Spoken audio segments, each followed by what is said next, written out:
Testing, testing.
Good afternoon, everybody. Hello, hello. Welcome to Office Hours. I'm Stephanie O, and I'm here. I'm just gonna kind of chill and work on some of the things I need to work on today. I got some graphics to make for a new video I want to put up. But mostly I'm just kind of poking around at stuff. I'm gonna be an illustrator a little bit. I'm gonna be turning some Illustrator graphics into a slideshow backdrop that I can then use as a backdrop for my next video that I want to put up. I guess my next edited, produced video I want to put up. I've been doing these office hour live videos just to kind of keep working on stuff, keep getting some content up there. And what I've really liked about everything is trying to help answer your questions. So if at any point you have some questions of your own that pop up, please just let me know. I'm more than happy to help you out in any way I can. I'm mostly a graphic designer, but I'm also an educator, so I teach graphic design and visual arts in general. But I have a wide variety of projects I work on. My YouTube channel recently, I've been doing a lot of work with creative process and creative thinking. So that's what I'm going to work on today. I want to get these slides done so that I can film this new video. I'm going to use it as a backdrop and just film a video pretty much like this with the circle layout and the inset video. And I'm just going to try to get those slides done in Illustrator. I have an old slide presentation I'm working from, so I'm going to try and steal some of my own graphics from that. I'm trying to pull up Illustrator on the side over here. I'm also testing some streaming settings, so if you don't mind letting me know if everything sounds good, if everything looks good, if you're getting any lag or anything like that, just let me know. I'm trying to work out all those little things. So thanks for sticking with me and thanks for stopping by. I really appreciate it. My last office hours were so fun. I loved it. I had some really good visitors. Some viewers that had some really good questions and everything. And to be honest, in the couple days after it, the YouTube live version did very well. I was really happy to see that people connected with it and it worked out. Let's see, I'm gonna open up this old slides file that I mentioned, and it is under here. Ta-da. Oops, gotta open my Dropbox and everything. If you do have questions, feel free to throw things in the chat. I am keeping an eye on it on the side. If I don't get to it right away, just try again maybe, or just give me 1 second. I'm trying to figure out, let's see, why isn't Dropbox connecting? It's being very slow. I had to do a few updates. I'm actually a little bit late today. I apologize. I'm trying to get on a good schedule for streaming. It is tricky, but I'm trying to get there. I'm a little bit better today. I made it here today. And so for me, that's a win. That's what I'm going to take today. Let's see. Here is that file I need. Da-da-da. Logo. Why doesn't this thing open up? Adobe just put out all kinds of new updates for all their software, and so I had to take a few minutes and do that, and things seem to be working okay. Here we go. So these are the slides I wanted to pull from in order to create this new slideshow. I think I have some good steps here. These are slides from an intro course that I have. It's actually free on my website if you're interested. You can just go to the web address right below me, delightfulthings.co, or the web address that's actually on these slides right here that we're looking at, creativebusinesslaunch.com. That'll take you to the same spot. But these slides are from that intro course that I have up on my website right now. And it's all about starting your creative business, trying to figure out your business strategy, your marketing strategy, all those things that are kind of tricky for us as creatives to really wrap our heads around sometimes. We get really used to doing our creative talents, right? Making things, designing things, whatever that means for you, editing, producing, whatever it is that's your creative skill or talent. We get so used to doing those things and we get so focused on that, but that's a very small part of running an actual creative business. And that's kind of where I come in and I try to help my clients with those kinds of of challenges that they're facing. So this is actually all for my free course. I need to first make a new document at this same, I believe I did it at 1920. Let's just check it real quick. Yep, 1920 by 1080. So I'm just going to make a new document. And I think I need about 7 slides or so. And yes, I am a graphic designer that makes slide presentations in Illustrator. I try to do things in other programs, and then it just drives me crazy. I end up spending so much time trying to get something correct or the way I want it that I'm like, I should have just designed this in Illustrator from the ground up. And so I just start here and I just design it here. I don't even do the text or anything. Because it's just for me, it doesn't have to be edited or anything like that. And so I just want to do it and design it the way I like it. I can come in at any point and I can update my Adobe Illustrator files. So let's see, how many artboards? I said I needed about 7. I'm gonna put in 8 for good measure. I like to make the spacing between them a good bit different, like a little bit wider. The default squishes your artboards all together. So I try to kind of spread out the artboards a little bit more. It helps my eye just kind of catch on what's happening. I'm just going to do 1 column and just go straight down for now. And I'm going to see what that looks like. Yep, that's pretty much what I wanted. So from here, I know a few things that I need in this presentation. First, I obviously have like kind of a master slide going here. And so I'm gonna copy, man, there might be, okay, so I have this like intro screen, these other screens here. Some of them are gonna be very appropriate. Like this one right here is especially, I might use this whole one just on its own. I'm gonna put this on the second one here. This is kind of the outline of this presentation. This presentation is going to be a little bit more in depth. This is like step 2. First, you learn this basically, the design process that I like to rely on. This is kind of, these are my steps that I've kind of created over the years, and the wording that I put to them to make them very open-ended, and to allow for this design process, this problem solving process to happen. That's really what I talk about with the design process, creative process in general. Sometimes I catch myself, I'm just saying design, but I mean everything, even if it's not traditional art or design. I'm thinking about a lot of different types of creative work.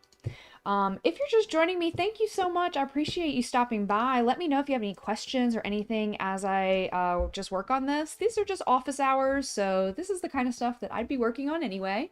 So I'm happy to have some company while I do it. That's why I started doing office hours. I figured I might as well show some maybe Illustrator skills or whatever I'm looking at the moment. And try to help you all out with any of the creative challenges that you're facing. So happy to answer questions any way I can. My initial slide, I'm going to come back to this initial slide. That's always like the last thing I design. But these other steps here, I'm going to take some of these slides as inspiration. Let me think. I need to go through each of these 5 steps. So that's why I made about 8 artboards. I know I'm going to have an intro. This is kind of the outline. So I know that on this second slide, this is kind of the overarching premise of what I'm talking about. And then the following slides, I want to dive into each of these 5, and then I'll have like a wrap-up slide or 2 maybe. And so let's see, I'm going to start off with identifying the challenge. That's my first step of the design process. Identifying the challenge to me is all that research and understanding that goes into solving a creative challenge. So you have to understand the challenge that you're trying to create some sort of solution for. You have to understand all those things first, and then you can move into all the other things like sketching and designing or whatever it is for your creative field. But this first step, identify the challenge. I'm going to create kind of a template graphic for these 5 steps. I'm going to swipe some of this real quick. I'm going to take this content from this first slide, and I'm going to start off here. But I'm just going to change up my text as I go. IDB challenge. This is so important. I think a lot of people rush through this step, or you know, when they say they're doing research, maybe they're just like looking on a couple websites or a couple, you know, a little bit of Pinterest or something. I feel like a lot of people just don't take the time to really dive deep into the challenge that's right in front of you. Sometimes it's asking client questions. Sometimes it is, you know, actually like literally going to the library or an art museum or whatever it is.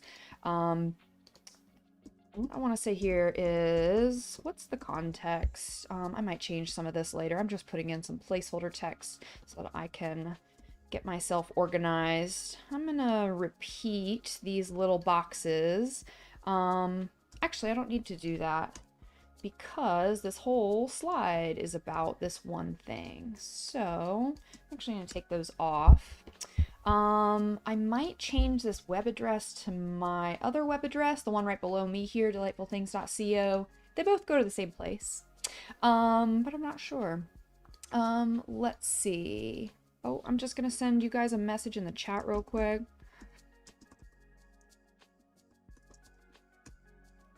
Oops.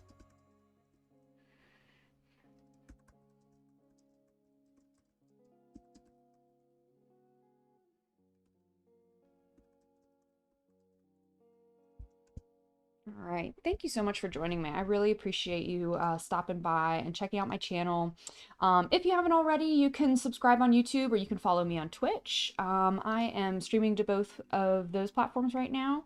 I do have a YouTube channel that has content on there as well. So if you're curious about quicker paced videos, this is very much a process video today.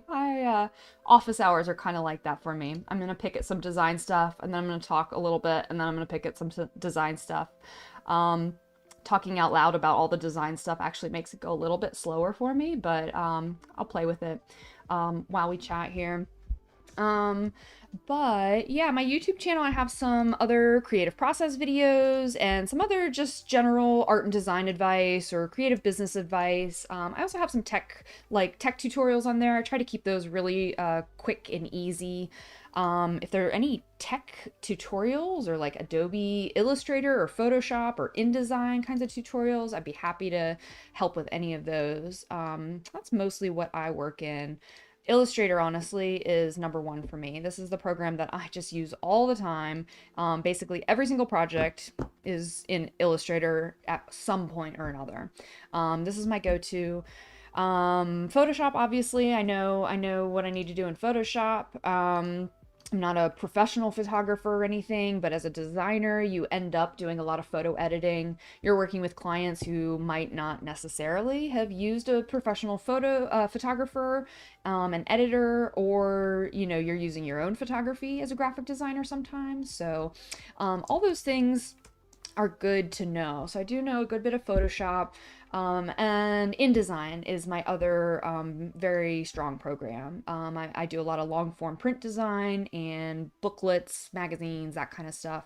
And InDesign is my go-to there. But any of those projects, I really, I'm going to Illustrator. That's where all of it happens, basically. Let me see here. So on this slide, let's see, I'm going to change that. I feel like this needs to be different. Or maybe it's a number sign here. That doesn't look right. I'm going to take that out. I'm going to make a second line and I'm going to say, I could say number 1. I could say #1. This might go like in a graphic. Maybe I'll put the 1 like in a circle or something. I'm going to try that out. A lot of times with all this design stuff, I am just trying it out, seeing what it looks like, trying something new. All right, I'm gonna do like a circle graphic with an outline, maybe like a bigger, bolder outline there, kind of match that typography a little bit. Let's see. All right, so that looks kind of cool. I feel like the pound sign, oh gosh, I keep saying pound sign. I'm gonna date myself here. The hashtag mark, right? I'm gonna make this a good bit smaller so that it just proportionally doesn't overpower that number 1 as much. It was like so bold. Let's see, that looks, let's split the middle. I tried 100, I'm gonna go down to 110, and then I'm going to also adjust the baseline of the number symbol, the hashtag mark. And I'm gonna pick it up off the baseline. Oh, let me, I'll move myself here real quick and, oops, that's not it. I'll move myself here and you can see this menu I'm working with on the side. Oh, I can't. Okay. Sorry, I'm not gonna play with that right now. There I am. All right, so I'm here in my Adobe Illustrator type panel, and I just use this, what do they even call it? Probably baseline or something. I just use this menu to change where that was. And let me place myself back here. So I have my little graphic here. I've got the number symbol up off the baseline. That looks pretty good. And I think it's gonna come up here in this top corner. And that's already looking better. I might bring it, maybe these are like that. Maybe these talk to each other a little bit more. I just want all your elements kind of have like different relationships here. So that looks pretty cute. Okay, that could work. In this template that I made for myself, I added, oh, maybe I didn't add. I think I have, I thought I had somewhere, I have like the placeholder for, I do like a circle video on these videos also, like a little mask. And so the circle fits right in here somewhere. I think I've left myself enough space just based off of the border, the bottom border, and then this little side element. I think it's fine. I might have to come and change that later though. So I'm also gonna probably change this question.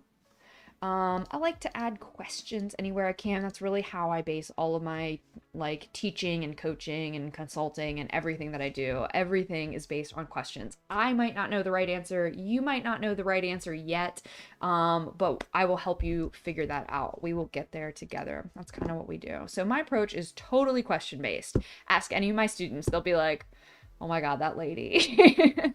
Like, I've never been asked so many questions in my life. But to me, that's the approach. That's how I was taught to teach, essentially, is to draw out the information from students. Everybody already knows basically the answers, the right answers. You have to be kind of led to them sometimes, but essentially we all kind of know what the answers are that we're looking for or that fit our challenges. Let's see. There's some pickiness here with these little dots and the way that they're, oh lordy, they're like touching the word here. Getting very close. No personal space whatsoever.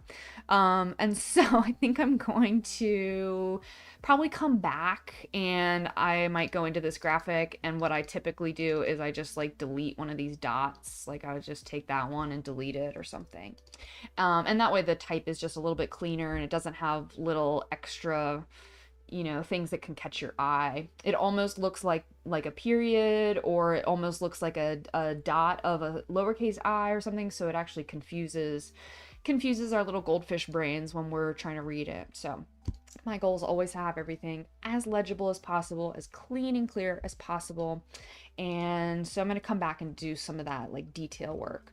But for right now, this looks like a pretty decent start to like a template for the other steps. So I'm going to take this and I'm just going to repeat it. I'm not going to paste it on all artboards because I actually don't want that yet. Let's see, 1, 2, 3. Oops, 4, 5.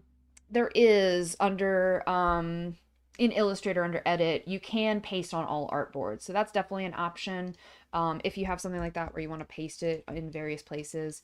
But I knew that this last one I didn't want. I probably could have just done paste on all artboards and then delete it or something, but honestly, I'm not too worried about it. I'm kind kind of do whatever you need to do. There's no right or wrong way to use any of these programs. I'm sure there are a million people that are going to tell you otherwise. They're going to say, no, you have to do it like this, or Illustrator can do it like this, so why don't you just blah, blah, blah. I don't care. I've been using this program for like again, I'm going to date myself. Between 15 and 20 years, I've been using this program.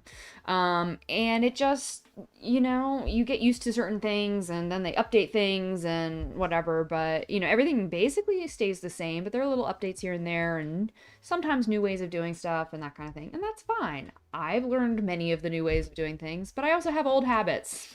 Leave me alone with my old habits. So one of those habits seems to be I use Control F to paste in front or Control B to paste in back. And those are just like, I use them because they're keyboard shortcuts that are super, super quick for me. Whereas I would have to go up here and click on paste on all artboards or use the 4-key keyboard shortcut. So anyway, long explanation to say I just copied and pasted it a bunch. So ID the challenge. We just talked about that. Identifying the challenge in any creative challenge that you're facing. You have to understand everything about what you're working on. So if it's a client, you need to understand who their audience is, who their competition is. You need to understand, anything. If it's a design project, say you're doing a logo or something, you have to understand other companies, even outside the category of your client. You need to understand other companies that are using logos with those types of imagery. How is that imagery being used somewhere or another? So say you have a logo of a company that's a landscaper and you want to use a leaf as an icon in it. You need to be going to every single leaf logo that you can find in general, not just landscaping companies. You need to be finding everybody you possibly can that's ever used a leaf in their logo. Good luck with that because it's like a bazillion. But that's going to help you understand what's already been done and what you probably shouldn't, don't step on toes. You don't want to be copying exactly what you've seen in other things. But it can also help inspire you. And when you're looking at that much design, our brains start to hone in on what it hasn't seen as well. And so when you start to figure out what hasn't been done, that's where you see your opportunity for really awesome design. And that's where like all this creativity and awesomeness comes from. So in order to do all that though, you have to identify the challenge. So for me, step one of any art, design, creative process of any kind, the very first thing I always want to do is identify the challenge. I'm taking lots of notes. I'm asking tons of questions. I'm trying to find out as much as I possibly can. So identifying the challenge is always number one. Number two for me here is generating ideas. And I'm typing and talking at the same time, which is always disastrous. But generating ideas to me means taking all of that content that you have researched, all of that context that you found in the identify the challenge phase, taking that knowledge and understanding and then starting to think about new, different, crazy ideas. And in generating ideas, this is where you might be sketching, you might be, doing a mind map, you might be doing lists of words or anything like that. And through all of those steps, you're basically like loosening up your mind. You've already, this first step, you've taken in all this information. You're almost overloaded with it at this point. In generating ideas, you want to take a step back actually and almost give your mind that space to think about it and really just like let your brain go crazy. Even if it's a terrible idea, just put it on paper. Whatever your first idea is, or your first like 3 to 5 to 10 ideas are, those are probably not the ideas you want to land on. Sometimes, yes, there's like a huge spark of inspiration and it can be awesome and you can have all these wonderful, like ideas that I guess are just like magical. Honestly, that happens like 2% of the time. You'll hear stories of like famous designers that, oh, so-and-so designed this logo on a napkin, like in the meeting. And that's like the legend, but it takes a lot more. It takes a lot more than that. There are certain parts of your ideas that are going to spark, and it's just like instantly, you know, it's awesome. And that is wonderful when it happens, but it doesn't always happen like that. And I think that's where a lot of artists and designers and creatives get kind of frustrated, because it can be very frustrating when maybe you don't have that idea right away.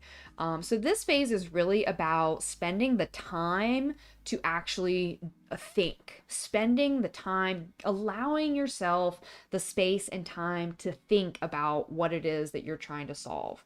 So in generating ideas, that's what I like to think about, is really all those quick and easy methods of capturing your thinking. Sometimes your thinking happens, as you're getting out of the shower or as you're falling asleep at night. All those random times when we have those beautiful ideas just pop into our mind, just track it. Just put it on a post-it note, or, write a reminder yourself in your phone. I text myself all the time. Like, maybe that's the weirdest. I know I have like a reminders app, but that's clearly full. So so sometimes I'll literally like text myself, and then that way it's top of mind. I'll see it, when I sit down on my computer. I'll transfer it to my other documents. But capturing that thinking is really important, and I think a lot of people kind of skim over that because maybe they're waiting for the magic moment, or maybe I almost see like a good bit of nervousness when it comes to putting those first ideas down on paper. And like I said, those first few ideas, they might not be your best, and you might not even like them. Like, as you think of them, you're probably like, oh no, that's terrible. I know I'm not going to do that. But still write it down. It is worth putting down on paper, stick it in your sketchbook. Nobody else in the whole world has to see it unless you want them to. Just put it down on paper, and then it's out of your brain, it's somewhere else, and it's not going to swamp the rest of your thinking. I find that if you kind of keep those ideas, those initial ideas in your mind, that's the only thing you can come back to. And I feel like other designers have talked about this too, where you just get the junk out. You just got to like clean out your mind, put it on paper. Even if you never come back to that idea again, at least it's out and you have space and time to think about other ideas. Let me see here. Some water. So my third step here, let me adjust my numbering. My third step here, let's see. I said identify the challenge, generating ideas. Oh yes, my next step is practicing ideas. And spell it right. Okay. So from generating, you've just gushed all of this creative energy out onto the page, all right? You've just gotten every single random crazy thought out of your mind onto paper somewhere, whether it's a list or a mind map or a thumbnail sketch, whatever it is.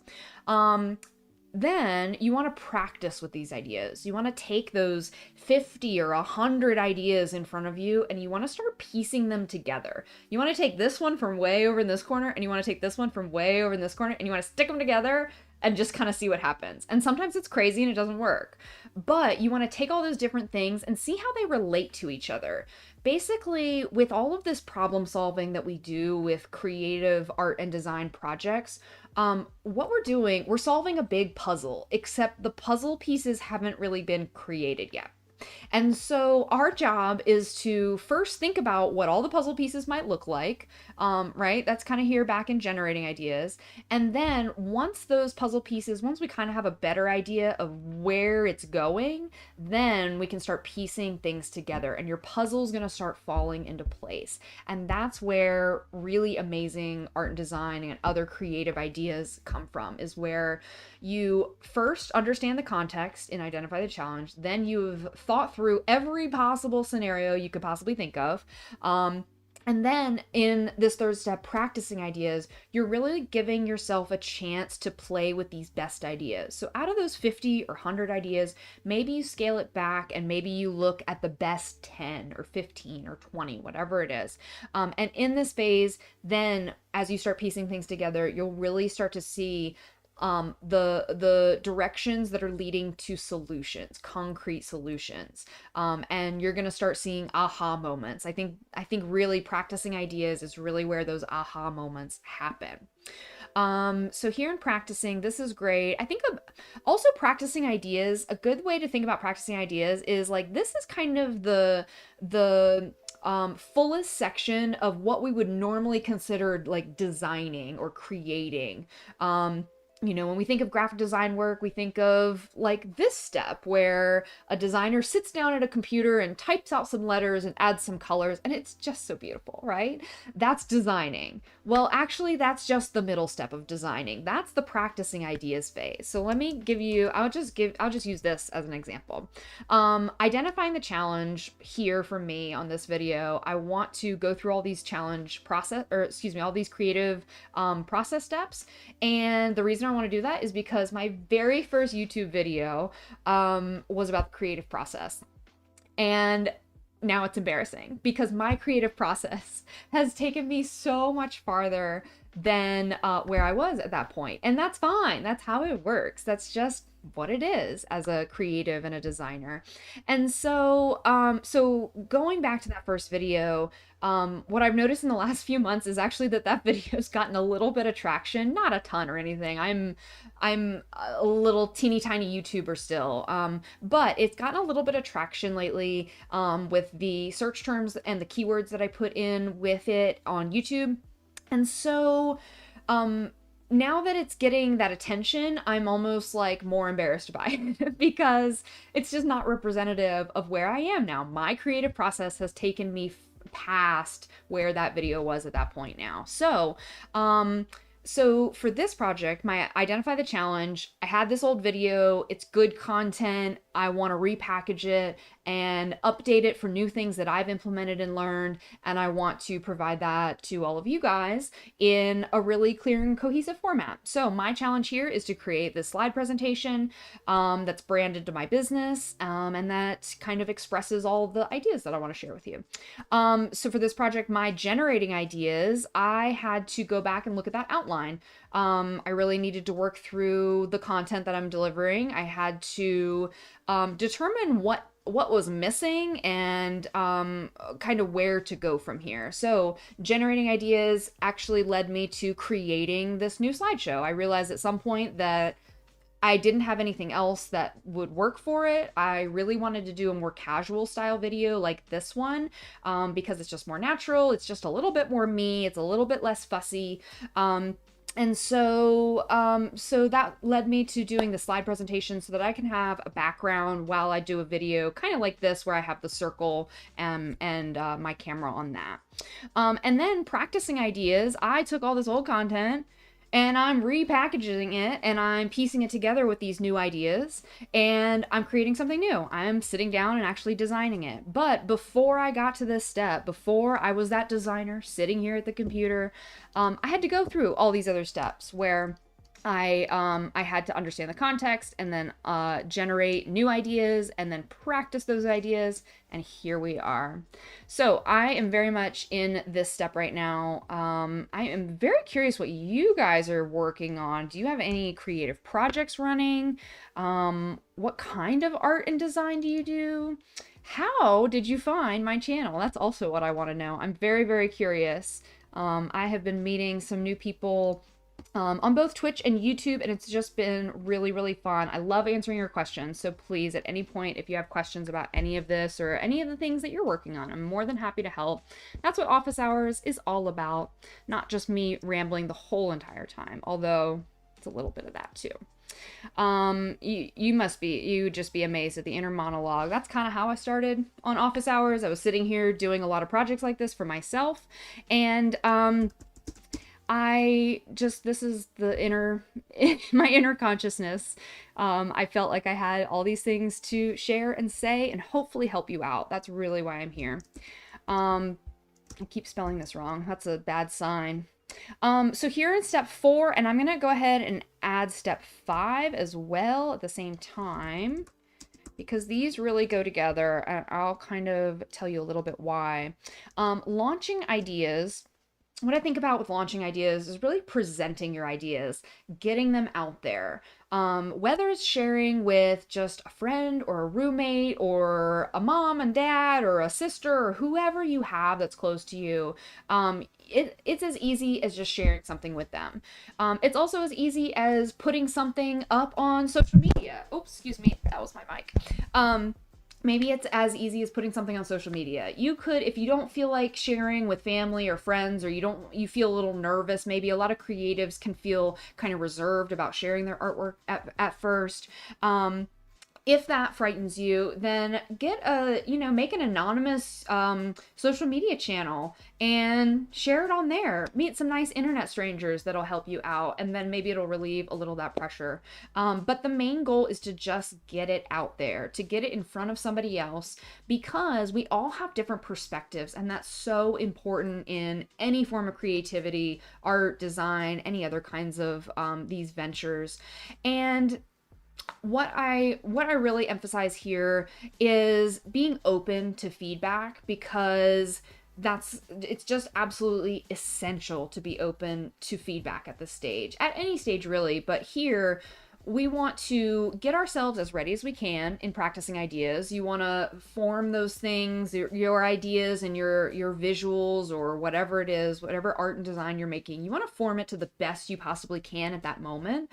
But then once you present your ideas, you launch your ideas and you share them with an audience of some sort, whether it's your best friend or, your Instagram or a client. A client sometimes is that person that needs to see these things along the way. Any of those people are going to have things that they want to say about it. And it's not necessarily bad or wrong or right or anything. It's, you really, you can't tell. You never know, what people's perspectives are going to be and what their feedback's going to be. But it's just important to see what they say.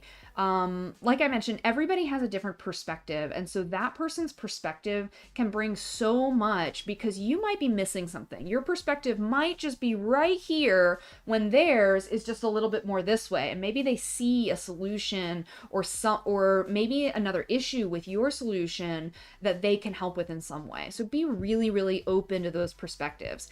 But like I said, people aren't always right necessarily. They're not, they don't necessarily have the correct answer just because they offered it. A lot of times, even when you ask for feedback from people, a lot of times people are looking to give you something to improve. So if you ask somebody for feedback, most likely they're not just gonna say like, oh, yeah, that's great. Okay, bye. Usually people will take the time to stop and point something out that could be better. They're not saying that it's bad. They're just saying that something caught their eye, something caught their attention that made them want to work through that a little bit more, and maybe see some alternatives to whatever you have created.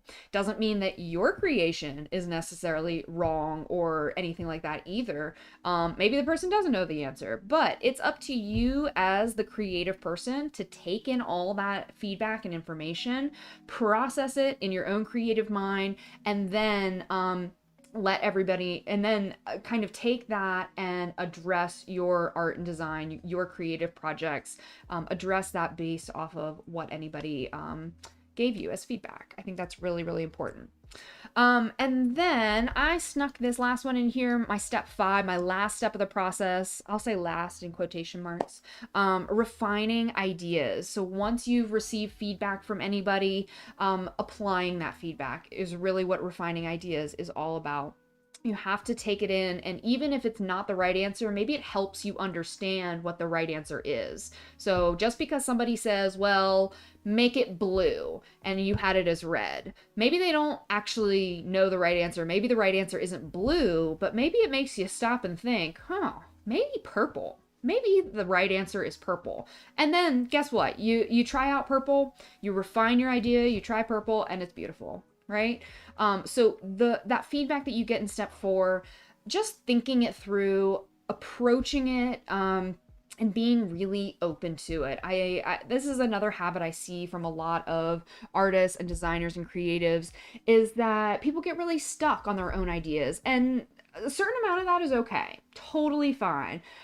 Where it starts to become an issue is if you are, working with a client or working with a certain party of some sort that has specific things that they need or want. If your work hasn't kind of accommodated their needs and wants, then your work might not be the right solution.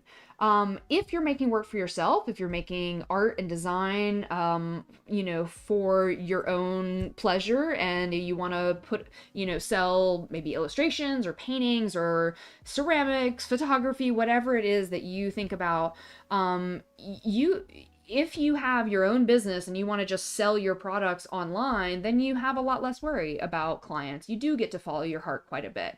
I am a graphic designer. I have clients.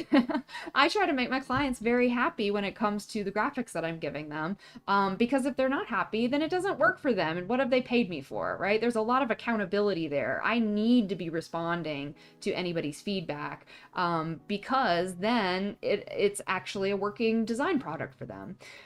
If you're painting or, doing maybe character design or something like that, there is a lot more openness and you do get to have a lot more kind of agency, autonomy over your own designs, your own artwork. But that still doesn't mean that you don't have to listen to anybody. I mean, I guess you don't have to listen to anybody, but it's going to make your art better. It's going to make you as a creative person better, as like a business owner better.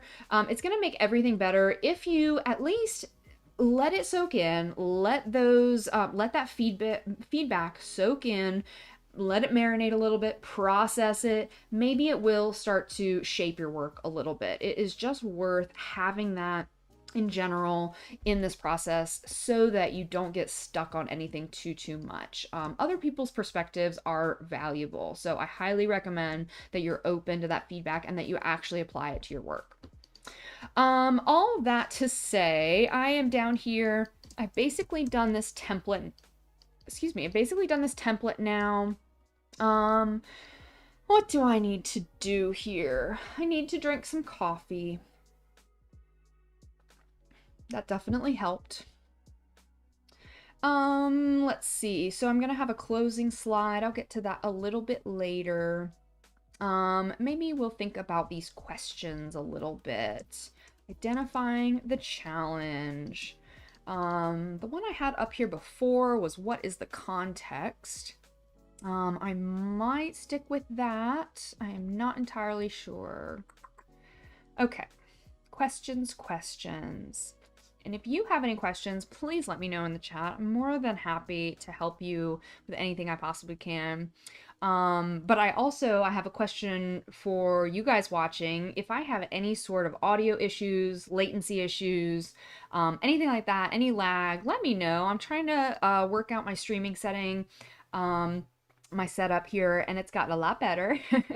But it is always really hard to tell with certain amounts of lag and things like that. So if you let me know, that'd be great. I will. That is launching ideas, right? I'm putting this out in the world. My stream is out there in the universe. So it's out there. I'm looking for your feedback. That is what I'm looking for here. I'm here with my streaming setup. And then I'm going to go back, and after this stream is done and after every other stream is done, I'm going to fix anything that's wrong with it. Streaming has been really, really nice. It's just a nice, more casual way to, work on the things that I need to be working on anyway, but also kind of talk through it and hear what you guys are working on and help you out with anything I can along the way. And so with that, let's see, identifying the challenge. I feel like there's more than one question. That might be my problem here. That might be my challenge in this scenario. Let's see. Also, just a note, I've been streaming for about an hour or so. I hope to stream for about another hour. I am happy to help you with anything that you're working on. If you haven't already, make sure that you follow me on Twitch or subscribe to me on YouTube. I do have my new YouTube custom URL Again, another creative process I've been working on. Finally got my custom URL. Um, I had the number of subscribers, but I did not follow the right steps that I needed to follow. And so I had to wait a little bit extra time, but now it's in youtube.com/c/delightful things. So I'm much easier to find on YouTube now, which is really exciting. So when we are identifying the challenge, what questions do we need to ask ourselves? Let's see. Oh, this is going to take more thinking. This is going to take more thinking than is interesting to watch here on stream. Might come back to questions. I had an Instagram post recently, or actually, I think it's an upcoming post, where I have panels similar to this. I'm going to swipe some of my own content from this Instagram post. I had some really quick and easy, like, bullet list items for this. Let's go down more.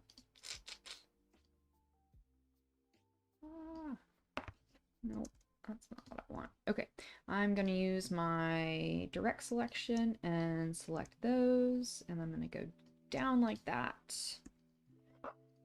And then got a couple extra spaces in there. All right. Okay, so I'm in my upcoming Instagram posts, and this is what I said here. I said research, ask, and listen. All right, and I kind of wish I had done some of these things in a different order, because now I'm gonna have to change all these text boxes, but that's okay. That's kind of how it goes. There is no magic button in design, that is for sure. There are plenty of keyboard shortcuts, and that's really helpful. That kind of feels like a magic wand sometimes, or a magic button. But there actually isn't. It takes a lot of button clicking and a lot of keyboard shortcuts to get anything like this done. If there's anything I do here while I'm designing some of this stuff that you're curious about, let me know. I just kind of fly through keyboard shortcuts and do what I need to do here. I do have some tech tutorials on my YouTube channel if you're curious about more Illustrator skills or anything like that. Illustrator, Photoshop, InDesign are my big three, but I can help you with all kinds of creative software, other computer software. I'm kind of a tech geek, just like a slight tech geek. I have a lot of other things going on, but I am a web designer as well. I'm kind of a PC native. You can see I'm on a PC here, which is a little bit unusual for designers. You might notice that. Most creative people that you'll talk to are still stuck on Apple. I broke free a couple years ago. Couldn't be happier. Like a bad addiction that's gone. Couldn't get away from the iPhone this time, but very soon I think I might. Let's see. Show. Oh, not like that. Ask, listen, and then the last one here, direct selection. This one is curate, freshen, improve. There we go. Okay, I am going to, let's see. I don't want to put too much text on these slides because, to be honest, I mean, in this video, I've like pretty much gone through my entire creative process video. If you've seen this video, you do not need to watch the creative process video. I pretty much just laid it all out there for you. I would love to be able to maybe just like edit this video. That's a distinct possibility at this point. Let me think here. Practicing idea, I like the idea of the question. I think the question might be different than what I'm thinking of though, because now I have ID the challenge, the step name. How do we maybe like I don't know. How do you understand, or how do you I feel like it almost doesn't, maybe it just doesn't need a question. Maybe that's not the right solution there. I'm refining my ideas as I go, on the fly today, live with you. Let me think here. ID the challenge, research, ask, listen. Maybe I'll make them like frequently asked questions. Like people always ask me with generating ideas, like how do you think of, can't spell anything today, of new fresh ideas, or new and exciting ideas, or new how do you think of new ideas? Maybe, I think it's my keyboard. My keyboard sometimes has a little bit of an attitude problem. Let's see. It gets really excited about certain keys and just presses it over and over again. Practicing ideas. What would my question be here? Frequently asked about practicing. This is where I think I'm just like not gonna keep this question line in it. I think it's too much text. I think it's cluttering some things. Oops. Just make some random text boxes. And I'm going to increase the line height here, the leading.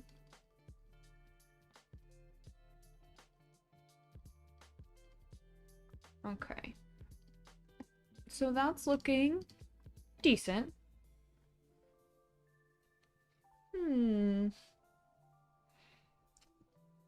I also want to think about my web address here. I think I want it. Hi, Lines by Elia. Nice to see you. Thank you for joining me. You are so sweet. I appreciate it. I hope I'm saying your name right. I thought of that the other day. I was like, I hope I'm saying it right. You can tell me. I am just working on some slideshow graphics here. This is for an upcoming video that I hope to make. Let's see. I'm just trying to set all this text up the way I like it, but it's looking kind of bland. It's looking a little boring here. I'll give you like a little preview here. So basically what I want to happen, you can kind of see in my Illustrator window here, is I literally am going to record a video with the circle graphic, or the circle camera capture on this slide background. So I'll be on this video down here in the corner, but I don't want the rest of the slide to look kind of boring. Oh, thank you. I'm glad I'm saying it right. Many years of teaching have gotten me better at trying out names, so I'm happy that worked out for me and you. Let me see here. So I added the leading there. Let me just go ahead and change that. I should probably do a character style.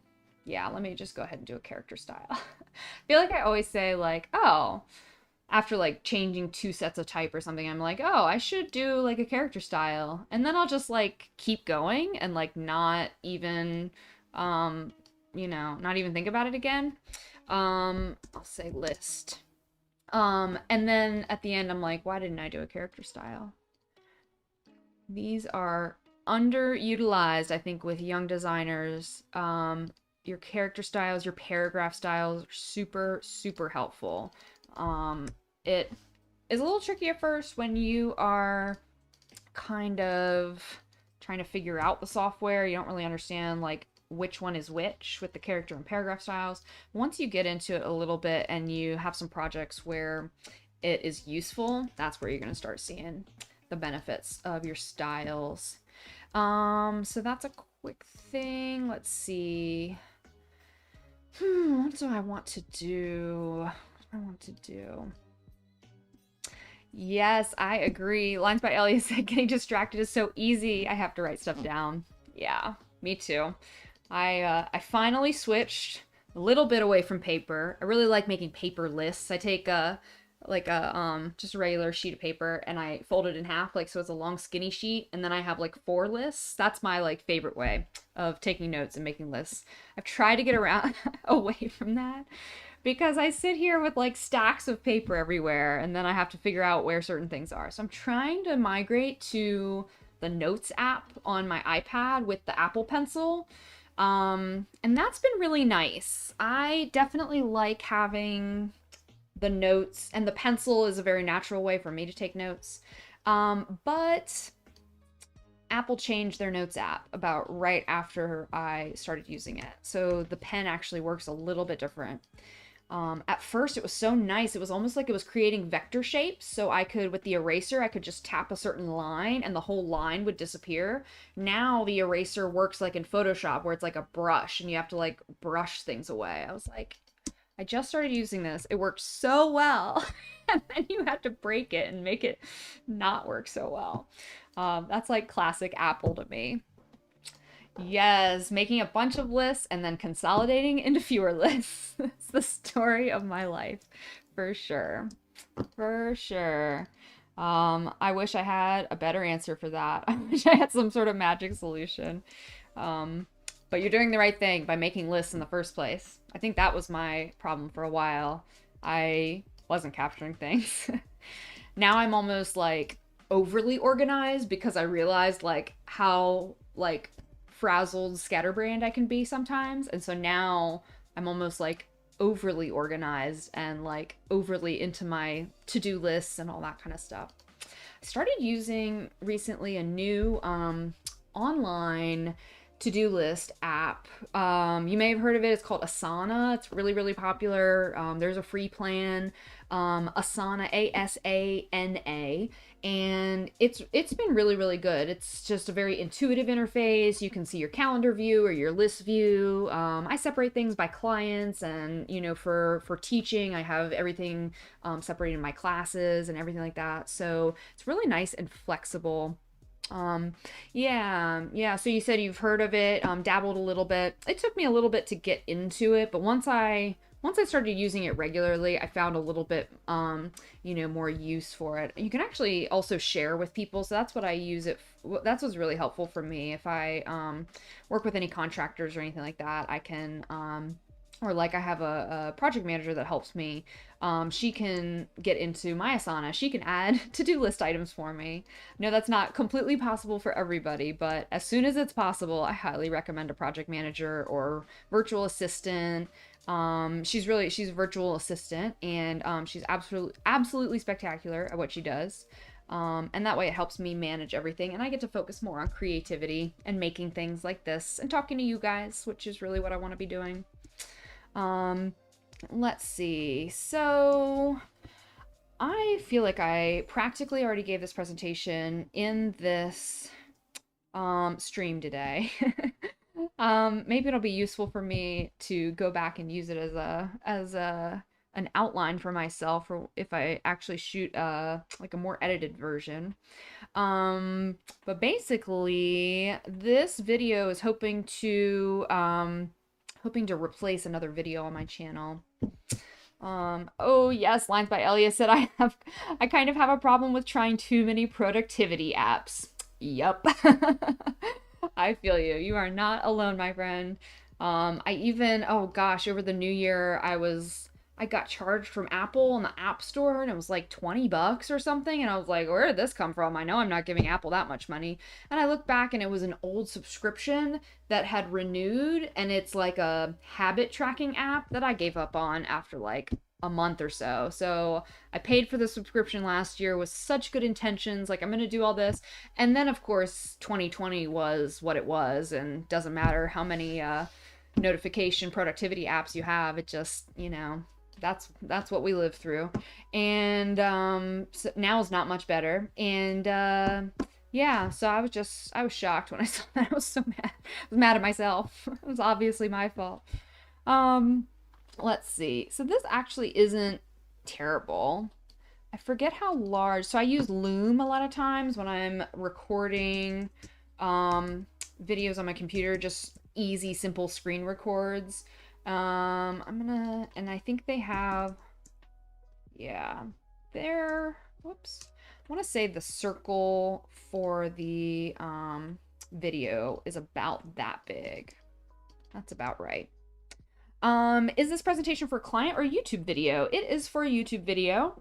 If you go back to my channel, it comes up as the second video that I ever posted. It was like week 2 of my entire channel.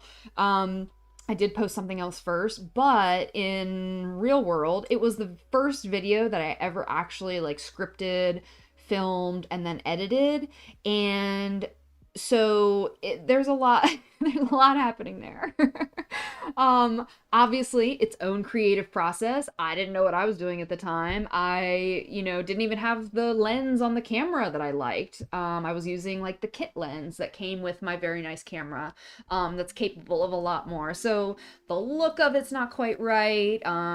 I've realized lately that this like more casual format works a lot more for me, and I look back at that video and I think I just feel like I'm too like dressed up. I've just like, there's too much going on. It's I don't know, it's a little bit too fussy. And so I want to completely replace that video. Now, I'm not going to take it down because it's actually been doing well on YouTube when it comes to, or relatively well when it comes to the keywords and search terms and all that. And so I want to create this new version, actually use that as an example. I haven't taken that video down. I feel like it's my like YouTube badge of honor. Like, we all start somewhere. That's my that's my YouTube starter video. And so I'm gonna leave it up, and I just want to add this because I've actually changed. Obviously the process hasn't changed, but I've learned more about the process, and I've learned more about how I teach the process.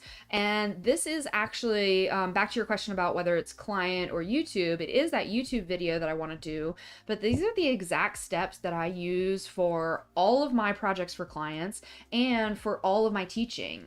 This is the structure and format that we follow in every single one of my graphic design classes. I teach web design, and this semester I'm teaching systems design. I've taught advertising and typography and all kinds of stuff, but all of these steps apply to any of those disciplines. And that's really what I've found out, is that by opening up some of these definitions and focusing the process on creating your ideas and honing in on your ideas, it's not about the actual end output. It is really about honing in on your thinking. And so that's how I approach this process. So my students, they know these steps inside and out, up and down. They have used these process steps over and over and over again. They're very patient and kind, and I love them dearly. But I think it really, really helps. Even if they get sick of hearing me say identify the challenge, they're using those excuse me, they're using those steps. Excuse me, and that's the important part. What I also love about this process is that it's not necessarily linear. You definitely want to start here. You want to start at identifying the challenge, because you have to understand the context of everything that's happening related to your project before you can possibly offer any kinds of solutions for it. And so highly, highly recommend that you start here and then you move into generating ideas. And then practicing ideas kind of comes naturally out of that sketching, thinking, mind mapping phase in number 2 here. So these first 3 steps, that's a fairly linear process. Artists and designers have a lot of trouble following those steps. They want to skip identifying. They don't want to research. Maybe they don't want to look up articles. Maybe they don't want to go to an exhibit. Maybe they don't want to, in generating, maybe they don't want to list out words of things. Maybe they only want to sketch or something like that. Artists and designers, we creative people, we tend to like do things our own way. So, to each their own, right? But I think it's really important to think through these steps each and every time, because then once you get to this presenting, launching phase, then it's in your work is already in a better place. And so I think those first 3 steps will lead you to a place where you're ready to share your ideas. And then once you share those ideas, then you're getting that feedback, you're able to apply it and refine it. And these steps of the process, presenting and refining and practicing, you're going to go through cycles of those steps of the process. So that's kind of how I format this whole creative process for people and how I've simplified things over the years. But yeah, go back to that YouTube video. Leave me a comment or something. I'd be really curious to see what you think. To be honest, I haven't gone back and watched it. I should probably do that. I need to do like a reaction video of myself. That's gonna be horrifying. I basically have to like launch my idea to myself, and I'm a lot more critical now of all this video stuff than I was then because I didn't know what I was doing then. I've learned a lot. I went through these steps over and over again. I kept launching YouTube videos, kept launching ideas out there, putting up social media posts, and listening. Oh, such a key part of that launch phase. Listening to what people have to say, and then applying it. So over the past like year and a half, that's as long as I've had my YouTube channel. I've had my company for several more years than that. I've been open since 2014. And so yeah, I'm in this phase a lot, and I'm constantly launching ideas and refining them and putting them up as my own content. And practicing ideas. Sometimes I'm still thinking of new topics I want to put on videos or new avenues to kind of go down. You've probably even seen, if you've checked out my YouTube channel, you'll see that I have some tech tip videos that are more about like education software. If you've ever used a system like Blackboard or Canvas, I use a lot of those for my teaching. And I was finding over virtual teaching last year that a lot of my colleagues don't necessarily know some of the software skills that are helpful. So I just put up a couple helpful videos, quick, easy tech tips. I don't think it even has my face in it. Literally just recorded my screen and some very simplified directions. Put them up on my YouTube channel, and one of those stinking things is like one of my top videos. So now I'm like, well, what do I do with that? Like, totally off category, totally off topic compared to a lot of the creative business and art and design things that I do. So in practicing that idea and trying it out, just putting up something like kind of out of the blue, seeing people's responses that I was getting lots and lots of views from that, and lots of high quality search views from that, led me to start refining my ideas into, you know, what else could I offer about virtual teaching or virtual teaching creative subjects? I think there are a lot of people out there where this is really new and different and hard. And, you know, I've got document cameras and extra monitors, and, you know, I have my DSLR set up as a webcam, and I've got an extra light and all this stuff. Like, that stuff I had anyway. I was so prepared for virtual teaching. I would say, like, equipment wise, mentally I was not prepared for virtual teaching, but I was a lot better prepared than a lot of people who were really, really scared by it because there was just so much. So I would like to help maybe push some content into that area, but my core content is still obviously art, design, anything creativity. I'm kind of like, I want to say like digital Martha Stewart. Like, that's kind of what I'm going for. I have lots of different topics that I can talk about. I have lots of different contacts and inspirations and ideas and all kinds of things that I can help share with you guys. So my channel is a little bit of a mishmash. It's not necessarily one thing like a lot of YouTube channels can be. But I have a category and I'm playing with it. I'm trying stuff out. That's kind of how I'm approaching it. Yeah. Funny how the things you don't expect can take off. That is totally correct. Yep, it's really, really funny. I actually, the last time I did my office hours video, I did one last week, and only like maybe a day or two later, I started getting like these crazy YouTube stats, and I was like, what in the world? Like, I hardly didn't even do anything in the video. I've probably given way more content in this video today than that had, you know, in 5 or 10 minutes. I was really just working, I think I worked on my new YouTube channel art. And so I just kind of talked my way through that and answered some questions on the way. But I was just like blown away by the YouTube views I got. I was so happy that, you know, I guess that struck a chord with people, that it was nice to have a little creative work buddy to have on your screen somewhere. So I'm very happy to have everybody join, and yeah, I'm kind of hang out, make some art and design. I don't know about you guys, but I have been very overwhelmed over the last week or so. It has been a little bit crazy. You can probably tell by my voice and probably a little bit of an accent of some sort. I am in the US and it's been a little bit nuts. And so I'm trying to focus on other things today and stay out of the news and Twitter as much as possible. But I tell you what, it's crazy. But hopefully, let's see. You know what? Seeing it with the circle, I'm actually pretty okay with this. I think the circle goes somewhere in here. I think I can move it in Loom really easily, so I'm not too worried about where it goes. But that's where my little face would go. And I'm kind of happy with that. I think that works. I think I'll be all right with that. So I have the intro slide and the final slide. Let's see. I also will need to do a YouTube thumbnail for it.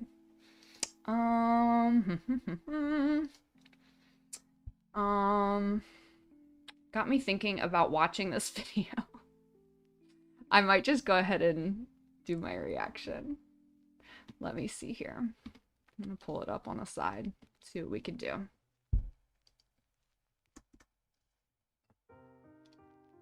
I'm gonna turn my stream music down here.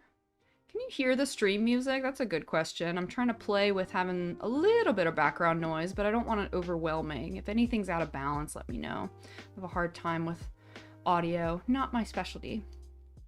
I'm gonna bring this down. All right. So we're gonna go to my videos and we're gonna sort by oldest. Okay, so here we go. This was the first video I put up. Creative thinking, how to build your creative thinking skills.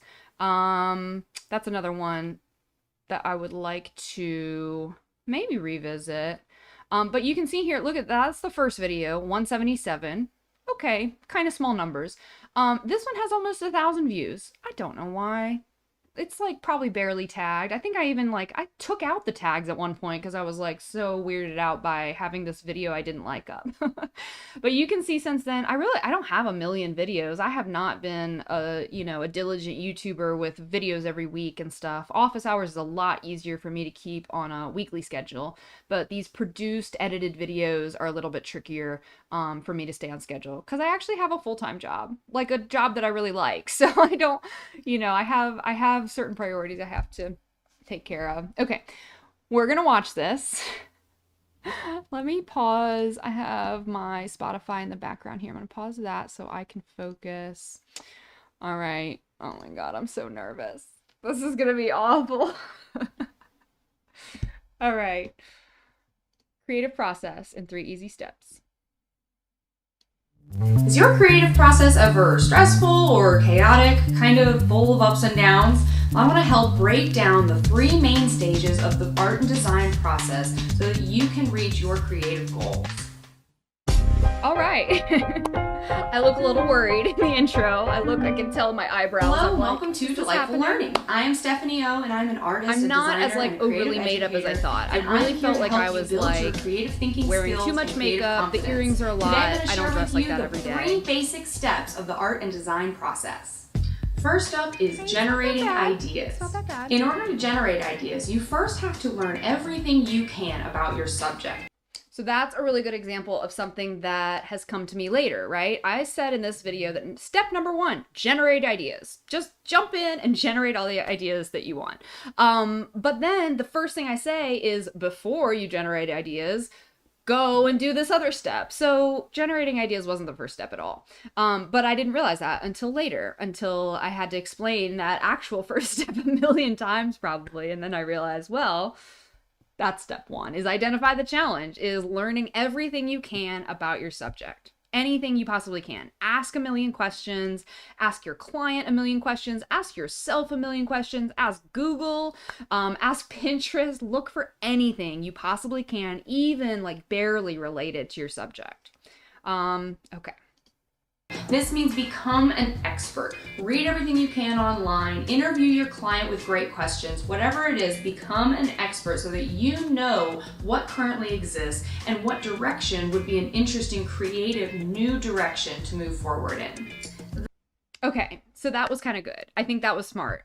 That's what you're looking for. You're looking for opportunities. That's really, really important.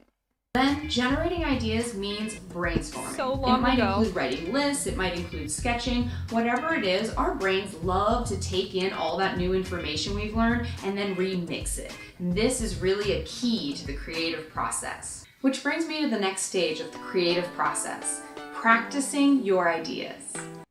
Yes. Okay, so that worked. I did generating ideas. Practicing ideas is a logical next step. But what I just said about remixing, really, really important, because even those are the processes that happen when you're not even thinking about it. So if you've identified the challenge, you've gone out, you've done all your research about things, you have figured out the kind of directions or avenues you want to be thinking in, and then you're generating ideas in those different avenues, you've already honed in a little bit. You're generating all those ideas that you can possibly think of, and then at that point, when you go to fall asleep at night or when you're in the shower washing your hair, like randomly, these ideas start melding together. Your brain loves to go through that process. It's constantly trying to piece things together. There are a lot of really important parts of that, though, that I think some creatives kind of skip.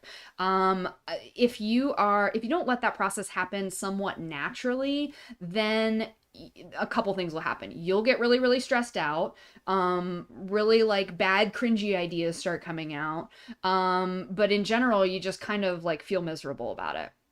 So if you don't let that process happen like casually, naturally, nicely to your creative brain does not work under stress. It's absolutely impossible. They're actually like chemicals in our brains that prevent us from thinking creatively and prevent us from making those connections. So if you're stressed out, if you haven't eaten well, if you haven't gotten enough sleep, all of these different things, those will inhibit your actual like chemical creative processes in your brain. So it's really important to give yourself time to go through that generating ideas phase, but then also in that practicing phase to have kind of like active and passive phases where maybe sometimes you are looking for inspiration and you're pulling on inspiration, you're trying to draw your new thing. Other times it's like taking a walk and seeing something new, seeing a new building or the park with a pretty bird or whatever it is. Taking passive creative time is just as important as taking that really active, pencil to paper creative time. Our brains doing that remixing is really, really key to all of this because your mind will come up with that beautiful, amazing, like really fun connection, but only if you let it, only if you kind of allow your process to get you there. Once artists and designers generate scene change. These are the kinds of things that I really just like I stopped doing because it was a lot. Lines by Elia, yeah, you said that's a lot of work if you're doing all the creating and editing yourself. It is. It definitely, definitely is. Being a content creator is no joke, and I'm by no means a content creator. I mean, I dabble, I guess, but I am not a full-time content creator by any means. For these videos, I want to say I don't remember if this particular video I had editing help with. I might have. It's probably in the description somewhere. But I do work with an editor for some of the YouTube videos. A couple of the more recent ones, I didn't, and I just did it myself in Adobe Premiere, which I only know at like a very basic level. So, I rely on a lot of the, out of the box things in Premiere where I'm using their transitions and animations and that kind of thing. So it's not spectacular editing by any means. But I do sometimes, do every single step of the process myself. It does get to be a lot for sure. All of us have strengths and weaknesses, all of us have those things that, we're good at or things that stress us out a lot. And as you move through and progress with your process, you'll start to hone in on what those things are. And you'll start to realize like this one thing is so not worth my time, right? Like maybe it's, I don't even know. Maybe there's something on Creative Market that you could purchase instead of actually like hand drawing something yourself. And then maybe you can use that in different ways or something like that. taking like quote shortcuts like that is not necessarily a terrible thing. That's what creators do. So as a content creator, you know, we got to rely on a lot of those things that are out there and make it a little bit more streamlined for yourself. Anyway, that scene change cracked me up. Okay. New and interesting ideas that they want to pursue, they then practice their ideas through sketching. Sketching is a low pressure way to allow your brain to work through these ideas and make them more interesting and more unique. Also, this lighting is like very glowy and nice. It makes me I feel like I need to fix my lighting in here. I'm getting like sunset light here. My new circle looks gray, but I also look a little like in this. Man, where did this glowy light come from? So now this stage of the another scene change. Design process, I think, can be the most difficult step for many creatives, but because of that, I think it's one of the most important. It is refining your ideas. So share your creative ideas and products with friends, family that you trust. Okay, so also here, I just said step number 3 is refining your ideas. So magically just start making up ideas was step number 1. Step number 2 was like designing the thing, practicing and putting those things together. That's still solid. What I said here was step number 3 is just refine them. So you practice and then, you just make them better. But what I actually say is to share your ideas first. So I'm still kind of saying the same steps that I now use, but by going back to this and reflecting on it, I'm launching this idea back to myself right now and giving myself some feedback. And I'm refining everything. So I think that there are some things here that were actually pretty good. And there were some things here that weren't as cringy as I thought they would be. So I'm happy about that too. Let's finish this one. So collect this feedback. It is so valuable. Collect it in some way. Write it down in notes, mark up your work, whatever it is, collect all that feedback. Then process. Oh my god, it's the same painting. This can be really I haven't finished this in for like so 2 many years. creatives because That's I know horrible. you pour your heart and soul into your work. So when you share your idea or your work with somebody and you hear maybe something that they don't like or some sort of constructive criticism, that can be really difficult. That's totally fair. It's a normal feeling for creatives. I also want to note here, and I can only tell this, but I did this on separate days. I remember now that I think I got like really, I got a couple parts of this that just weren't right, or I was unhappy with something about it. I went back and I reshot a certain section. It must have been this part. And so the lighting was a little different. I had to like try to recreate my look a little bit, which that never goes well. And so I can tell that I'm wearing more makeup. That apparently was my solution. Just like slap some more makeup on there. What else can I tell here? The lighting is like a little bit different. This is a little bit warmer and stuff. At the time, this bothered me so much. I remember now looking back at this, like how like amateur I thought it looked, because I could tell that like I looked different and I could tell that the lighting was slightly off and that kind of thing, the warmth of it. Those things were bothering me so much, and it doesn't matter. This is a great little video. Besides me now having like a new approach to those steps, this video is like perfectly fine. I've been so scared to come back and watch this. It's like hilarious. Oh my god. Yes, lines by Elliot. That painting staying with me through and through. Ride or die right here. I'm gonna be working on this thing like forever. I think you joined me when I was working on this a little while ago, maybe last week or week before or something like that. I did another layer on this painting. I'll finish this painting one day. Maybe this year. 2021.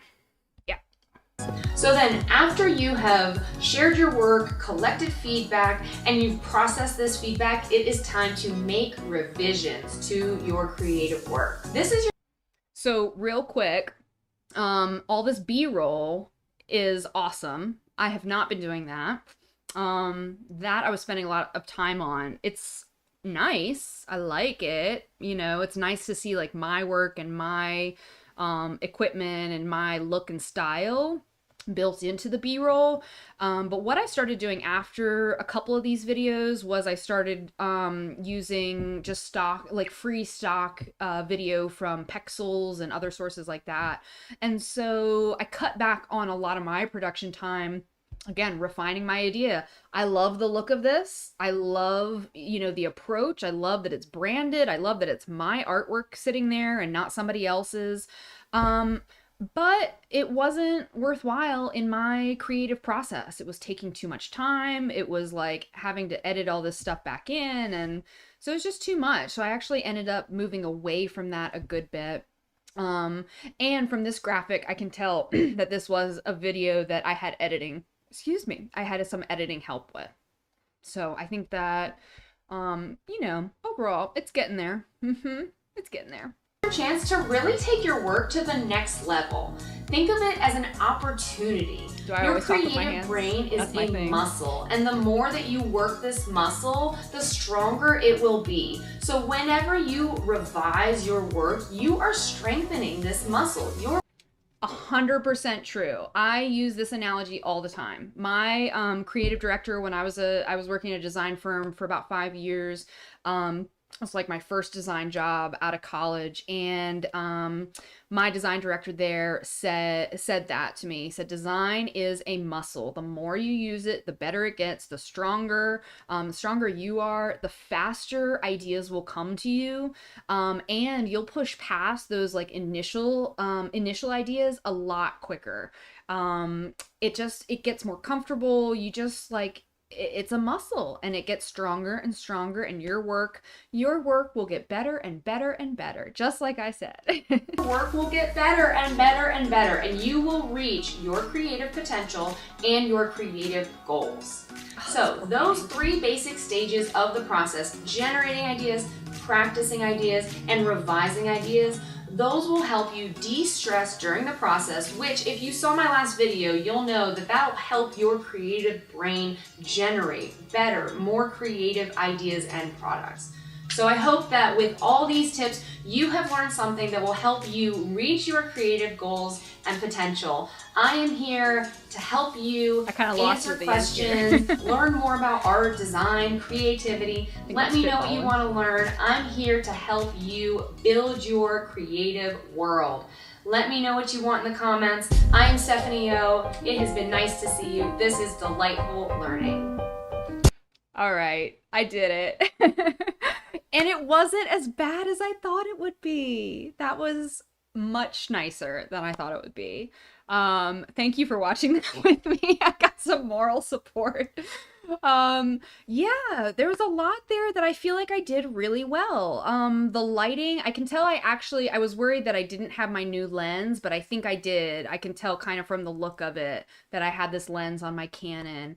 I have just a Canon Rebel SL2, and it's like a consumer grade DSLR. Highly recommend, if you're gonna ever get a DSLR, just get the body. Don't get a kit lens. Don't get all the accessories that come with it. Like, literally just buy the camera body, and then I'll help you pick lenses that you want. I only have 2 lenses. They're both fixed lenses, and they both work beautifully for different things, like in this one room that I use for shooting all my YouTube videos and Twitch videos and stuff. And so I can tell that I did have that. Let's just go back here somewhere.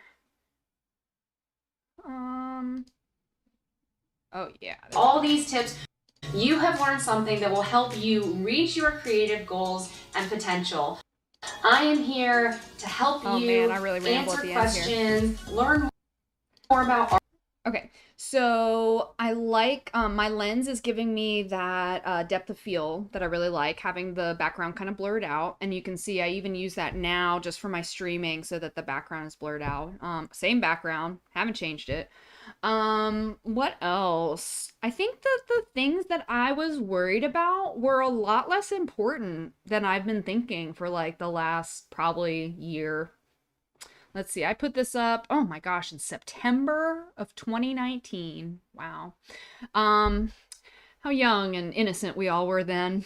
So in September of 2019, I think that, let's see, the things that I was so worried about were like the things mostly I guess about myself, and it really like doesn't matter. I look fine. My hair's fine. I can't tell you how many times I freaked out about my hair with some of these early YouTube videos. My hair is like a mess. That's why I like hide it behind the earphones and everything, headphones. Um, but yeah, those things that I that have been stuck in my mind is like, oh my gosh, I can't believe I did that. I can't believe that's up on the internet, like for everybody to watch. Like that's crazy. Those things that I kind of was semi embarrassed about, like I don't even see that anymore. This was really, really nice to come back and look at this and see where to go from here, I guess. But that was a nice little trip down memory lane. Let's look at this real quick. I'm so serious. I feel like part of doing this stream today, just by sitting here, making the graphics, rewatching that video, and kind of giving myself some feedback on it, I almost feel like I have this creative process video ready to edit if I just edit down from my stream video. You guys can let me know what you think about that. Let me see here. Maybe I'll just focus on creating a YouTube thumbnail then. I need like a photo or something. What's my creative process photo? Maybe I'll take something later. I'm losing a little bit of light here. Let's make a YouTube thumbnail. And then let's see, I've been streaming for about an hour and a half or so. I was planning on streaming for about 2 hours, so I might work on this thumbnail graphic, and then I might call it a day on office hours. Please let me know if anybody has questions. That is what I'm here for. I'm so happy that you're here watching and joining. Thanks, Lines by Elia. Cool to see you comment on your work and your process. I have never done a video like that before. I don't know if you ever watch, oh, this is my guilty pleasure, Brad Mondo with the hair stuff. Oh my God, he's amazing. He does reaction videos of like everybody's hair videos. It's genius. He's hilarious. But that's what it made me feel like I was Brad Mondoing myself. Let me see here. I need to open up, oh, I always lose this file. I need my social media template, and I'll show you what my template file looks like. Oh, it looks terrible. I'll show you what this file looks like. Crazy. Oh lordy, it's gotten to be obviously like a dumping ground of like all these crazy images. But basically what I started with great intentions was that I had canvases or artboards here set up for all the different platforms that I use. So like an Instagram portrait post or an Instagram gallery slider. Those are the dimensions there. There was a Pinterest artboard here somewhere. But honestly, I'm so bad at social media. YouTube and Twitch videos are about all I can get to with a full-time creative job, actually multiple full-time creative jobs. Let's try to make this YouTube thumbnail real quick. I'm gonna fix my light real fast, one tiny second.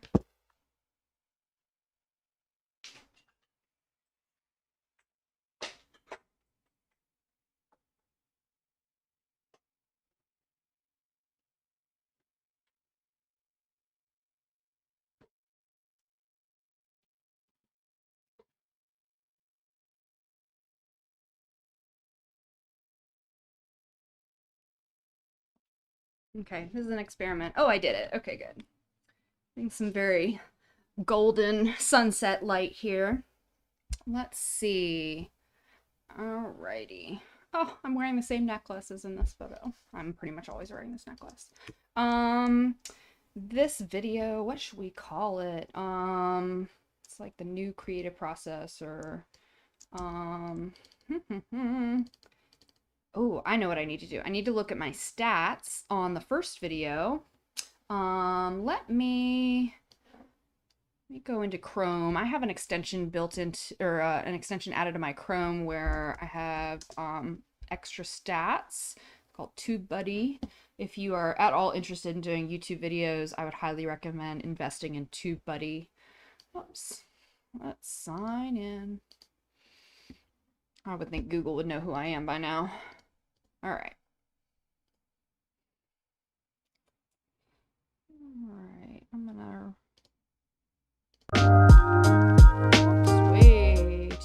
loud. Sorry, friends.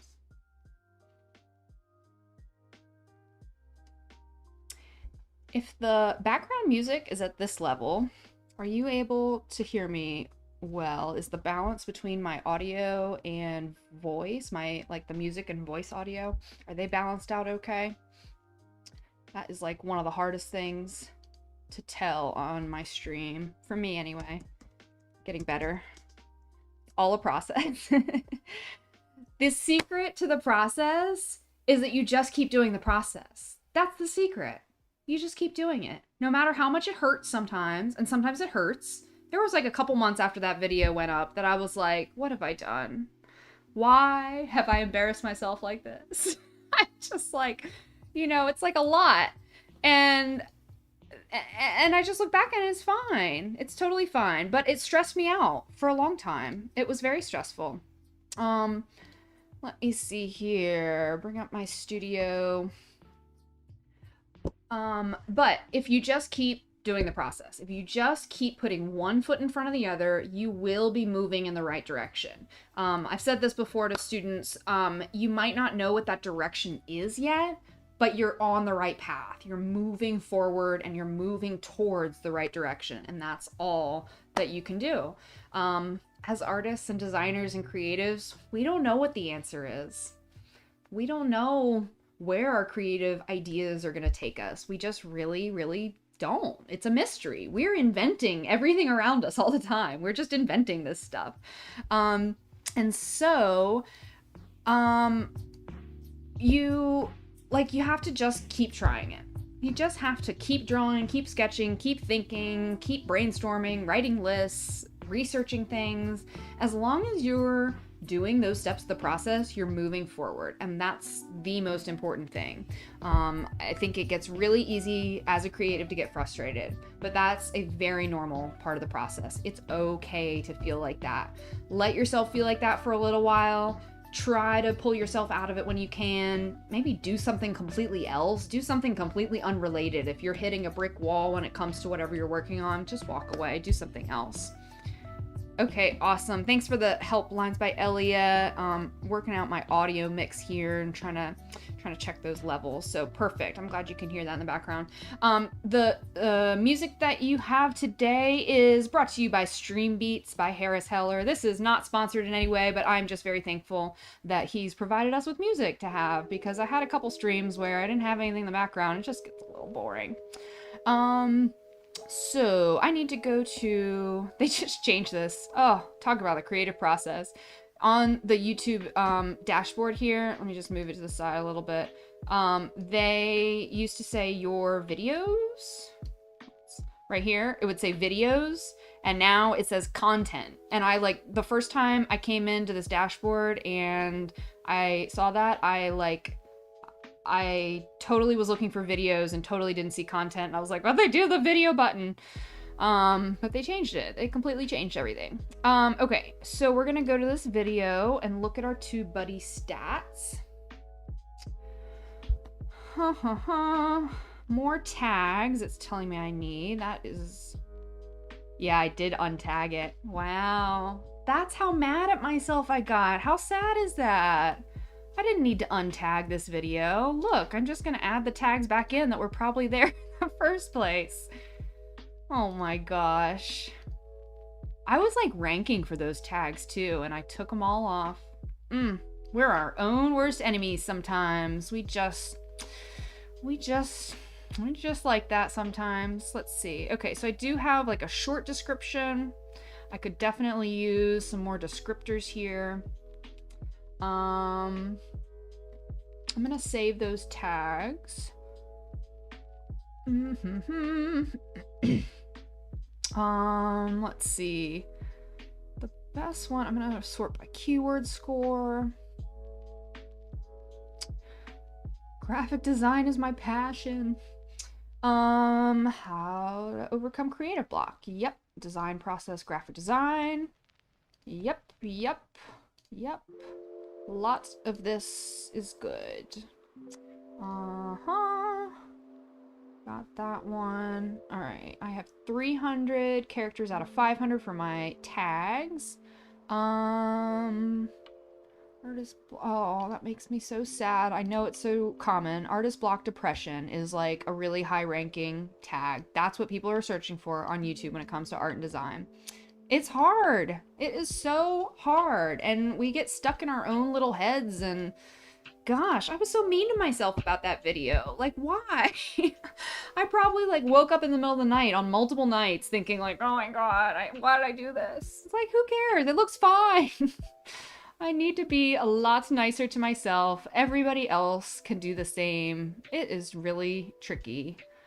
There's just like, there's so much that comes out of us with art and design, right? It's so deep inside of us. It's these like, and inventing new ideas and trying something completely new. Like, that's scary. And we do it. We do it over and over and over again.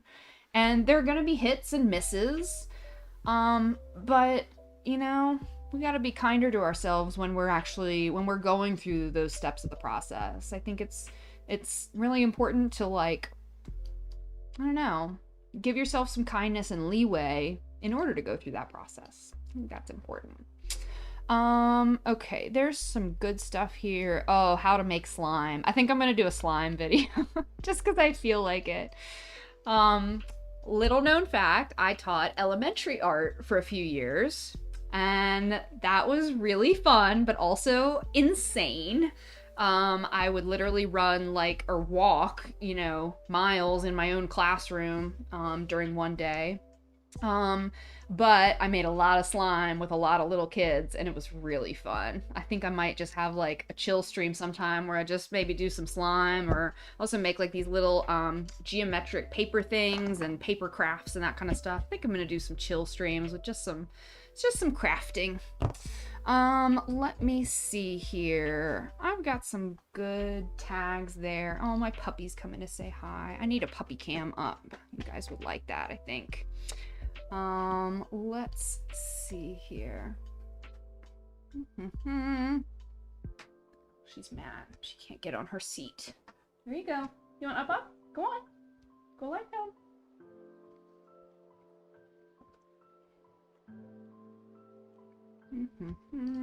Okay. All right. I need to actually also open this and pause the audio so I don't yell at you guys again.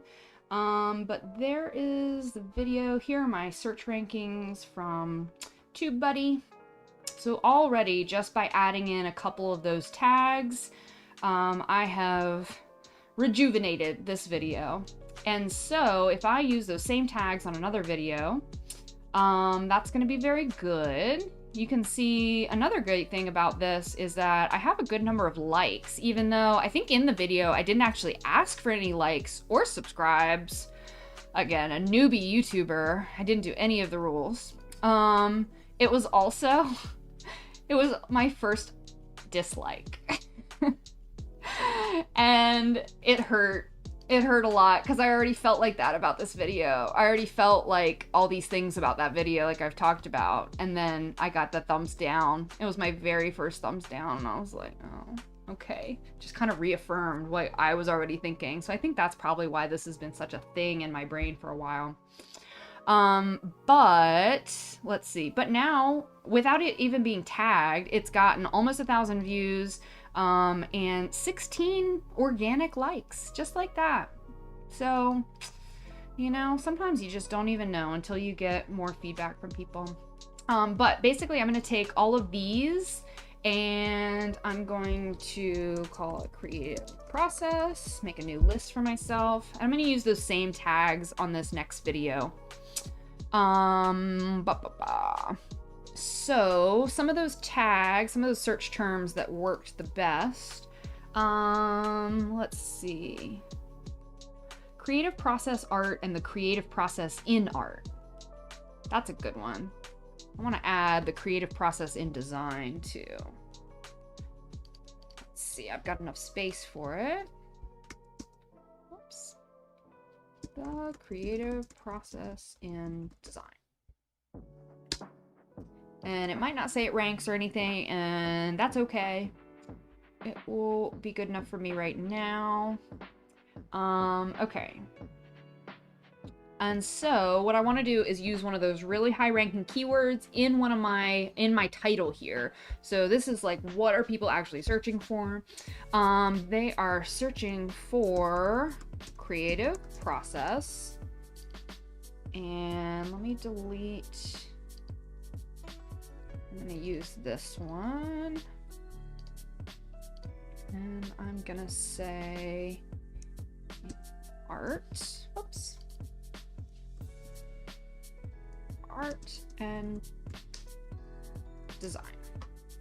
All right, the creative process in art and design. And these look like they need to be on different lines.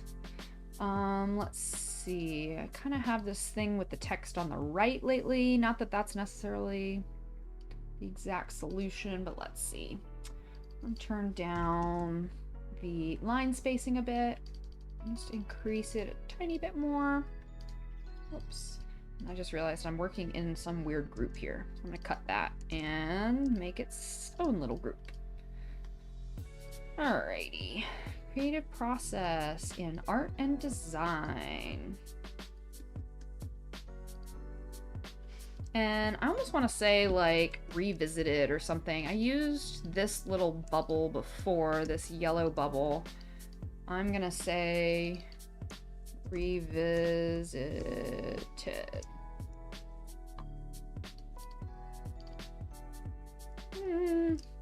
A medium on that. That's a weird word to have there. Let's see. I am gonna... Let me take off... Why is that grouped? Okay. I'm gonna take all this text and I'm gonna move it over. Oh, I copied it over. I don't know why. Okay. Move it over. And I just dragged in that purple square. I'm gonna take out the extra. And I'm gonna make that bigger because I can. And what else? I honestly might like take a screen cap of like right now or something. I'm just gonna smile and I'm going to paste it right here. That's how I do things. Alrighty. You can see my OBS over there in the background. Actually, look at the screen grab of this craziness that's happening. I don't know if that's appealing at all. Whoops. What am I even trying to do right now? There we go. It's kind of weird. I might take a photo. I might take like a sketchbook photo or something like that. Just a little confusing in the background. My recent thumbnails with these, let's see, with the other kind of close-up photos of design stuff. I'm gonna do this from recent here. Nope, other way. Some of these videos, these are good. I like these thumbnails where it's like a close-up of some really bright, fun design. Oops, I'm just gonna apparently click that. I like the close-up photo, so I might just take a photo of something and stick that in. Oh, you can play. It kind of, so, oh, this video I edited myself. This is a good one. This was fairly recent. Another one that's done decently. And I actually didn't do any fancy camera work at all for this one. Yeah, I use stock Adobe graphics that are basically packaged into the cloud now, so. But this is like the new look for my videos. You can see how this is a little bit more streamlined. But not much has really changed. I notice differences. Probably nobody else in the world notices any difference between this video and the video that I did creative process as like the second one. But it has half as many views and more than the same number of likes. So that's good. Worse SEO score. Let's see my search rankings. I got a little distracted here. Good search rankings. Decent search rankings. Yeah. Okay. Interesting. Interesting.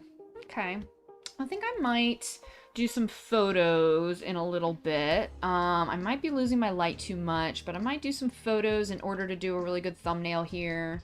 Um, but I think I may have just shot my creative process video. Maybe my process is changing here. I really had it in my mind that I was going to do another video kind of like the one I just showed with the circle video and the screenshots in the background. I really thought I was going to do like a more formal, like scripted video for this, but after sitting here doing all the slide design and talking myself through it, and kind of explaining my thinking as I went, I feel like I touched on everything.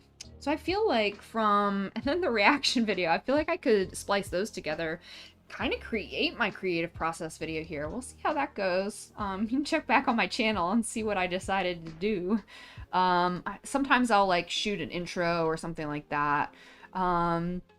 Let's see. I'm gonna go back here. Trying to think what I want to do. I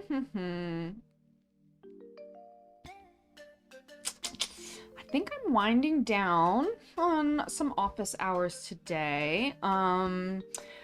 But just real quick, if you haven't already, you can subscribe to me on YouTube. You can follow me on Twitch. I'm not a Twitch affiliate or anything, so it's just a regular old follow.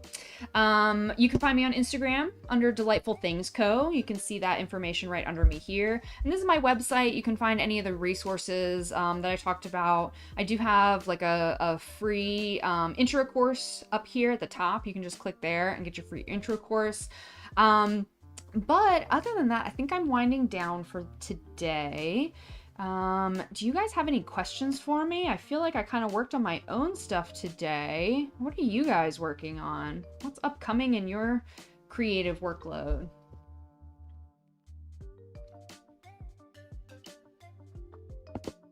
Let me see here. I got to get a puppy cam up. My little golden retriever's behind me, and I feel like she would like to say hi. She would be a good addition here. Let me think. What I wanted to do.